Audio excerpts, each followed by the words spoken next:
8वीच्या विद्यार्थ्यांना माझा नमस्कार. महाराष्ट्र ही संतांची भूमी म्हणून ओळखली जाते.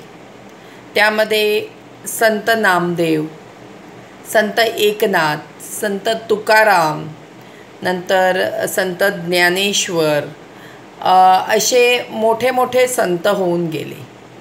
आणि त्या संतांमध्ये जे मोठे संत होते ते समर्थ रामदास, संत तुकाराम आणि संत ज्ञानेश्वर. आता हे संत म्हणजे कोण? तर संत म्हणजे देव आणि आपण माणसं याच्यामधला दुवा म्हणजे इंग्लिशमध्ये मिडल मॅन, की आपल्याला जे प्रॉब्लेम्स आहेत तो देवापर्यंत जे पोचवतात त्यांना संत म्हणतात. आता हे संतांचं कार्य काय आहे, काम काय आहे? तर लोकांना उपदेश करायचा, लोकांना चांगला उपदेश करायचा. काय करायचं, काय करायचं नाही, कुठे जायचं नाही, कोणत्या मार्गाला जायचं, कोणता मार्ग चांगला, मार्ग म्हणजे रस्ता, आपल्या जीवनाचा रस्ता, की काय चांगलं आहे आणि काय वाईट आहे हे संत त्यांच्या श्लोकामधून आपल्याला सांगत असत. तर त्यामुळे आज आपण एक धडा घेणार आहोत. तुमच्या पुस्तकामध्ये, टेक्स्टबुकमध्ये सेकंड लेसन आहे संत तुकाराम. आता संत तुकाराम हे खूप मोठे संत होऊन गेले. त्यांना विठ्ठलाचा ध्यास होता. विठ्ठलाचा ध्यास म्हणजे नेहमी ते देव पांडुरंग जो आहे असा विटेवर उभा जो असतो, तर त्याचे ते नामस्मरण करत असत. तर ते एवढे गुंगून जात की त्यांचं त्यांच्या संसाराकडे सुद्धा लक्ष नव्हतं. आता थोडक्यात सांगायचं तर एक उदाहरण देते तुम्हाला, की एकदा एका शेतकऱ्याकडे ते काम मागण्यास गेले आणि शेतकऱ्यांनी त्यांना सांगितलं, फार्मर ने उनको बोला कि आप एक काम करो, आप यहाँ पे खेतों में बैठ के आपके भगवंत का नाम लेके मेरा खेत भी आप संभालो. तो उन्होंने अच्छी तरह वो खेत संभाला. दिन भर पंढरी का नाम जपते, विठ्ठल विठ्ठल विठ्ठल विठ्ठल करके उन्होंने वो संभाला. तो वो जो फार्मर है वो खुश होके उन्होंने वो गन्ने का खेत था, तो उन्होंने उनको वो गन्ने सब दे दिए. बहुत सारे गन्ने उनके घर में भेज दिए. तो उन्होंने सोचा कि अरे मैं इनका क्या करूँगा गन्ने का. तो एक एक करके पूरे गांव को उन्होंने वो बांट दिया.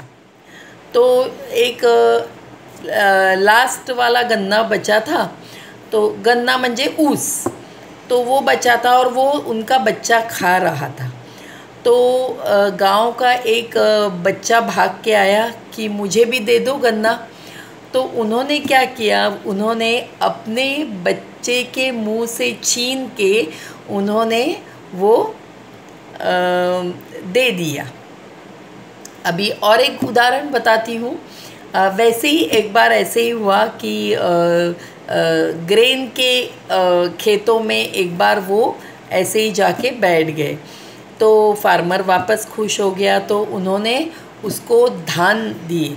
धान की गोन होती है, तो वो ऐसे सब पूरे बैग्स उनके घर में जाके रख दिए. तो उनकी वाइफ जो पत्नी थी वो खुश हो गई. खुशी आनंद झाला तिला एकदम, की वाह माझ्याकडे एवढं धान्य आलं म्हणून. तर त्यांनी हाच परत विचार केला की आपल्याला एवढं धान्य काय करायचं आहे, लोकांना खाऊ देत, आपल्या गावात ज्यांच्याकडे नाही आहे त्यांना खाऊ देत. तर त्यांनी ते धान्य सगळ्यांना सांगितलं या आणि घेऊन जा म्हणून. सगळे धान्य घेऊन गेले. त्यांच्याकडे थोडंही धान्य राहिलं नाही. त्यांच्या बायकोनी काय केलं होतं की थोडं धान्य दळण्यासाठी, की आता आपल्याकडे अन्न नाही आहे आणि आपण आता ते दळायचं आणि त्याच्या भाकऱ्या बनवायच्या आणि आपल्या मुलांना खायला घालायच्या, म्हणून तिने थोडंसं धान्य ठेवलं होतं. तर ते दळून ती आता करणार, तेवढ्यात एक दारावर एक ऋषीमुनी आले की मला पण धान्य द्या म्हणून. तर आता संत तुकाराम नाही कसं म्हणणार, तर त्यांच्या लक्षात आलं की त्यांच्या पत्नीच्या हातात एक सूप होतं आणि त्याच्यात थोड़ंसं पीठ होतं, वीट फ्लावर. तो उन्होंने क्या किया, वो वीट फ्लावर था वो जाके वो साधु के झोली में डाल दिया. मतलब ऐसे थे संत तुकाराम. एक बार ऐसे ही हुआ कि एक छत्रपति शिवाजी महाराज जो है वो खुश हो गए संत तुकाराम पे. तो उन्होंने क्या किया कि उनको आभूषण भेंट दिए, घर में भेज दिए की कपडे लत्ते, जरीचे कपडे, साडी वगैरे सगळं मुलांसाठी सगळं असं दिलं सगळं. तर संत तुकाराम तेव्हा घरी नव्हते, तर मुलांनी आणि बायकोनी ते सगळं घालून बघितलं. अलंकार सोने के पूरे वो डाल के देखे, बहुत सुंदर लग रहे हैं क्योंकि उनको मिलता नहीं था ये सब कुछ. तो संत तुकाराम जैसे ही आए तो उन्होंने उनको बोला कि नहीं, ये हमारा नहीं है, तो ये सब हमें वापस करना है, तो तुम उतार के वो सब कुछ दे दो. बेचारे वाइफ मतलब उनकी पत्नी और बच्चों ने जो भी पहना था वो सब निकाल के दे दिया. तो छत्रपति शिवाजी महाराज के मन में संत तुकाराम महाराज के लिए उनका दर्जा और भी संत तुकाराम का बढ़ गया. तो ऐसे थे संत तुकाराम. तर त्यांनी लोकांमध्ये जनजागृती केली, म्हणजे सांगितलं तुम्हाला, उपदेश केली, चांगले सल्ले दिले, त्यांना उपदेश केले. आणि आषाढ़ी एकादशी, अभी 1 जुलाई को है आषाढ़ी एकादशी. तो जो विट्ठल भगवान को मानते हैं वो लोग आषाढ़ी एकादशी के लिए पैदल चल के जाते हैं, लेकिन इस बार वो पॉसिबल नहीं है. आपको मालूम है क्यों पॉसिबल नहीं है वो? तो वो सब पंढरपुर के लिए जाते हैं और वहाँ विट्ठल का नामस्मरण, भगवान विट्ठल का नामस्मरण होता है, पांडुरंग का नामस्मरण होता है. तर आज आपण जो धडा घेणार आहोत, संत तुकाराम त्यांनी लोकांना कोणता उपदेश केला आहे तो आपण बघूया. चला तर मी आता हा धडा सुरू करते. तुम्ही नीट लक्ष देऊन तुमचा पण धडा सुरुवात करायची आहे बघायला. आषाढी एकादशी आली. देहू गावातील वारकरी मंडळी टाळ, मृदुंग वगैरे घेऊन देवळाकडे जमली. तुकोबा मात्र अजूनही आले नव्हते. त्यांची वाट पाहून मंडळी कंटाळली. तुकाराम महाराज तिथे गावातील देहू गावातील एका ह्याच्यामध्ये गेलेच नाहीत, देवळामध्ये गेले नाही. हे बघा, हा मृदुंग आहे. आता तुम्हाला एक वर्ड आला मृदुंग. हा जो आहे ते वारकरी मंडळी हा वाजवतात. आता मला चित्र नीट काढता येत नाही, पण मी प्रयत्न केलेला आहे. तर हा मृदुंग ते वाजवत असतात. तर ते देवळाकडे गेली सगळी मंडळी आणि तुकाराम महाराजांची वाट बघत होते, पण ते काही आले नाही. कोणीतरी म्हणाले, तुकोबा अजून आले नाही. वेळ तर होत आली, पण त्यांच्याशिवाय जायचं तरी कसं? आता आषाढी ची वारी जी आहे, पंढरपूरची वारी आहे, ती कशी करायची? तुकाराम महाराज तर यायला पाहिजेत, ते तर मेन होते त्याच्यातले, कारण त्यांची भक्ती ही अपरंपार होती त्या देवाविषयी. त्यांच्या घरी जाऊन बघूया, दुसरा म्हणाला. सर्वांनाच ते पटलं. सगळे वारकरी तुकोबांच्या घरी आले. तुकोबा ओसरीवर पांडुरंग पांडुरंग म्हणत बसले होते. त्यांना बसलेले बघून एक वारकऱ्याने विचारले. आता ते निवांत मस्तपैकी आपल्या देवाचं नामस्मरण करत घरात बसले होते. ओसरीवर म्हणजे बाहेर, घराच्या बाहेर जी ओसरी असते, जी प्लेस असते, त्याला ओसरी म्हणतो आपण. तर तिथे बसले होते. तुकोबा, अजून तुमची तयारी झाली नाही? कसली तयारी?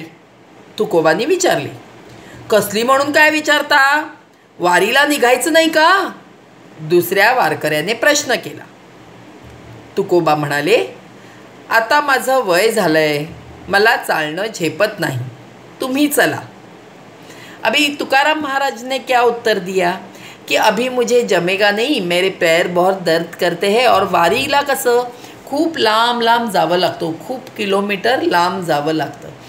तर त्यांनी असं सांगितलं की आता मला काही जमणार नाही, तर तुम्ही पुढे व्हा, मला नाही यायचं. छे छे, त्यातला एक जण म्हणाला, अहो तुम्ही असल्याशिवाय वारीला शोभा नाही, तुम्ही पाहिजेच. सगळ्यांनी आग्रह धरला, म्हणजे त्यांना फोर्स केला, उनको फोर्स किया. नहीं नहीं, आप तो चाहिए ही चाहिए, ऐसे कैसे आप बोल रहे हो, हर साल आप आते हो और आज नहीं आओगे, ऐसे कैसे चलेगा. प्रत्येक वारीला न चुकता जाणारे तुकोबा नकार देतात हे ऐकून वारकऱ्यांना आश्चर्य वाटलं. म्हणजे सगळ्यांना नवल वाटलं. नवल मीन्स आश्चर्य, सरप्राइज, कि अरे हमेशा जाने वाले और ऐसा ना क्यों बोल रहे हैं. ते अधिक आग्रह करू लागले, तुम्ही आलंच पाहिजे. आषाढी कार्तिकी एकादशीला चंद्रभागेचे स्नान व पांडुरंगाचं दर्शन चुकलं नाही तुम्हास. म्हणजे चंद्रभागा ही नदी आहे, त्याच्यात स्नान करून पंढरीला दर्शन घ्यायचं देवाचं, हे त्यांचं नेहमी दरवर्षी ते जात असत. पण यावर्षी ते नकार देत होते का, तर ते आता पुढे समजेलच तुम्हाला. गोष्ट खरी आहे, परंतु आता चालण्याचा त्रास होतो. त्यांनी काय कारण दिलं की मला चालण्याचा, मुझे वॉक करने के लिए तकलीफ हो रही है. मग चंद्रभागेत स्नान व पांडुरंगाचं दर्शन. एक वारकरी म्हणाला, मग चंद्रभागेचं स्नान कसं होणार तुमचं, आणि तुमचं पांडुरंगाचं दर्शन जे आहे, विठोबाचं जे दर्शन आहे, ते तुम्ही कसं करणार, असं त्यांनी विचारलं. ते ऐकून तुकोबा घरात गेले आणि एक भोपळा घेऊन बाहेर आले. मंदपणे हसत ते म्हणाले, हा घ्या भोपळा. भोपळा म्हणजे काय, पम्पकिन. पम्पकिन लेके आए और उन्होंने वो वारकरी को दे दिया. और अभी आगे देखो क्या बोला. भोपळा घेऊन काय करायचंय, दुसरा एक वारकरी म्हणाला. हा भोपळा न समजता तुकोबाच समजा आणि चंद्रभागेत याला स्नान घाला, पांडुरंगाचं दर्शनही करा, घडवा आणि घेऊन या. तुकोबा त्या वारकऱ्याच्या हातात भोपळा देत म्हणाले. अभी उन्होंने पम्पकिन दिया उसके पास और बोला कि आप समझो कि ये मैं हूँ, मतलब मैं तुकोबा, ये मैं हूँ, और आप क्या करो, ये पम्पकिन को नहलाओ चंद्रभागे में, नदी में, और पांडुरंग के सामने भी रखो और वो बाद में लेके आओ भोपळा. पुढे ठीक आहे, आता काय तुम्हीच हे सांगताय म्हणून आम्ही मान्य करतो, असे म्हणून वारकरी भोपळा घेऊन निघाले. मीन्स अभी वो बिल्कुल भी तैयार नहीं थे आने के लिए, जाने के लिए वहाँ पे. तो उन्होंने बोला ठीक है चलो, अभी आप पम्पकिन दे रहे हो, उसको नहलाना है, दर्शन करवाना है, तो हम लोग वो करवा देंगे. मग त्यांनी मान्य केलं और वो निकल पडे सब. एके दिवशी तुकोबा ओसरीवर बसले होते. त्यावेळी विठ्ठल नामाचा गजर ऐकू आला, म्हणजे आवाज ऐकू आला. विठ्ठल विठ्ठल विठ्ठल विठ्ठल विठ्ठल विठ्ठल विठ्ठल असा गजर म्हणतात त्याला. जोरजोरात देवाचं नामस्मरण करणे म्हणजे गजर. तिकडे त्यांची नजर गेली, म्हणजे त्यांना लक्षात आलं की कोणीतरी आलंय. वारकरी येताना दिसत होते. तुकोबा आपल्या पत्नीला, जिजाऊला, तिचं नाव जिजाऊ आहे, म्हणाले, अगं वारकरी येत आहेत, त्यांचे भोजन फराळाची काहीतरी व्यवस्था करायला हवी. आता असं असतं की पंढरपूरची वारी करून आल्यावर जो वारकरी आहे, ज्या घरात थांबतो त्याला आपण मस्तपैकी भोजन वगैरे देतो, कारण तो देवाचं दर्शन घेऊन आलेला असतो आणि आपण त्याला देव मानूनच त्याच्या पाया वगैरे पडायचं, कारण तो त्या देवळात जाऊन आलेला असतो, असं वारकऱ्यांची एक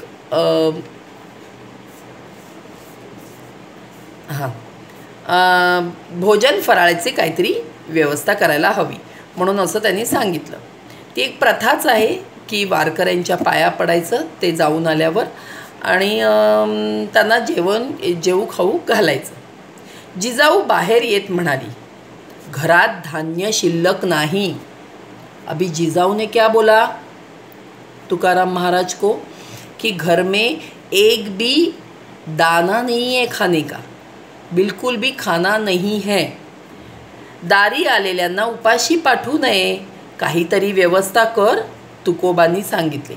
म्हणजे तिला म्हणाले ते की अगं त्यांना उपाशी पाठवायचं का आपण, उनको बिना खाए हुए भेजेंगे क्या, नहीं, देखो कुछ तो होगा. तिने घरात शोधून बघितले पण आतून म्हणाली, थोड्या कण्या आहेत. कण्या म्हणजे तांदळाचे दाणे, तांदळाचे दाणे आहेत. कण्या तर कण्या, त्यात शिजव. तुकाराम म्हणाले, जाऊ देत, है ना थोड़ा तो कुछ, वो उसका कुछ ना कुछ बना. तोपर्यंत वारकरी येऊन पोचले. त्यांचे स्वागत करत तुकोबा म्हणाले, या या, कशी झाली वारी, पांडुरंगाचं दर्शन झालं ना. सगळ्यांना विचारलं की चला आले तुम्ही, बसा बसा. पांडुरंगाचं आपण विचारतो ना देवळात गेलो का, दर्शन झालं का रे देवाचं, असं विचारतो, तसं विचारलं. हो हो, पांडुरंगाचं दर्शन झालं, मन तृप्त झालं, मीन्स सॅटिस्फाईड. तृप्त म्हणजे सैटिस्फाइड झालं, माइंड एकदम शांत हो गए भगवान के मंदिर में जाने के बाद. एक वारकरी पुढे येऊन म्हणाला, हा घ्या तुम्ही दिलेला भोपळा. आता आधी तो तुकाराम महाराजांनी स्वतः म्हणून दिला होता आणि सांगितलं होतं हा मीच आहे. तो भोपळा दिला होता आणि सांगितलं होतं स्नान करून आणा आणि दर्शन करून आणा. दमून आला आहात, आता जेवूनच चला. तुकोबांनी विनंती केली. वारकऱ्यांनी ती विनंती मान्य केली. सगळ्यांना सांगितलं चलो अभी खाना खा के ही सब लोग निकलो. तो खाने के लिए बैठ गए. वारकऱ्यांनी आणलेला भोपळा जिजाऊकडे देत तुकोबा म्हणाले, या भोपळ्याची भाजी कर. उन्होंने क्या किया, अभी जिजाऊ को वो जो पम्पकिन था वो हाथ में पकड़ा दिया और उनको बोला कि अभी इसका क्या बनाओ, वेजिटेबल बनाओ. थोड्या वेळाने भोजनाची तयारी झाली. पाने मांडली म्हणजे ताट मांडलं, जेवणाचं ताट मांडलं. पंगत बसली. सब लोग ऐसे बैठते हैं ना, पंगत, नीचे बैठ के खाना जो खाते हैं त्याला आपण पंगत म्हणतो. पुंडलिक वरद हरी विठ्ठल असा नामघोष करून वारकरी जेवू लागले. ऐसा भगवान का जो नामस्मरण है नाव त्यांनी घेतलं आणि जेवायला बसले. एक घास खाताच भाजी कडू असल्याचे त्यांच्या लक्षात आले.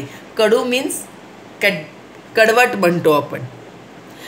तर एकदम ऐसे कैसे तो होने लगा उनको. कोणी जेवे ना, कोई भी खाना खाने नहीं लगा, कड़वा लगने लगा सबको. तसेच तुकोबा म्हणाले, अहो थांबलात का, जेवा ना. तुकोबा, अहो भाजी कडू आहे, एक जण म्हणाला. खरंच कडू आहे, सच में बहुत कड़वा है भाजी, वेजिटेबल असं म्हणता. बरं मग मला एक सांगा, या भोपळ्याला तुम्ही चंद्रभागेत स्नान घातलं होतं ना, तुकोबांनी विचारलं.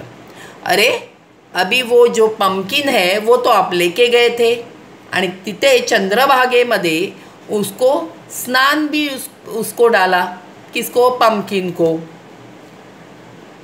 चंद्रभागेत स्नान तर घातलंच आणि देवदर्शनसुद्धा करून आणलं.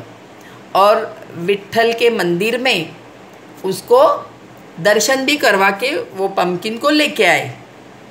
मग तो कडू कसा राहिला, मतलब वो कड़वा कैसे रह गया, असं विचारलं. तुकोबांनी प्रश्न केला, क्वेश्चन पूछा उनको कि अरे ऐसे कैसे? भगवान के मंदिर में जाके उसका दर्शन भी हो गया पम्पकिन का, उसका नहलाना भी, उसको पवित्र भी किया पम्पकिन को, ऐसे कैसे हो गया? सगळे एकमेकांच्या तोंडाकडे बघू लागले. सब वारकरी जो है एक दूसरों को स्टेअर करने लगे. काय बोलावं ते कुणालाच सुचेना. बरं मला सांगा, आम्ही तीर्थस्नान कशासाठी करतो?